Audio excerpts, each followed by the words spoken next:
Hey guys, good morning. આજની મારી morning થોડી નહીં બહુ બધી લેટ થઈ છે અને આજે મારે જવાનું હતું ફંક્શનમાં.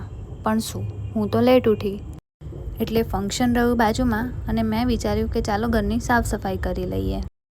એટલે મેં પકડી લીધી પીંછી અને હું લાગી ગઈ કામ કરવા માટે. વિડીયોમાં જેટલું ઇઝી દેખાય છે ને એટલું ઇઝી હોતું નથી કામ કરવું. કામ પતાવીને હું થઈ ગઈ હતી ફ્રેશ અને પછી હું નીકળી ગઈ હતી માર્કેટ જવા માટે. બહારનું કામ પતાવીને ઘરે આવીને મેં સૌથી પહેલાં લઈ લીધું મારું લંચ, કેમ કે આજે છે મારી ઇવનિંગ ડ્યુટી અને ફંક્શન માટે તો મોડું થયું પણ ડ્યુટી માટે ના થવું જોઈએ, હે ને?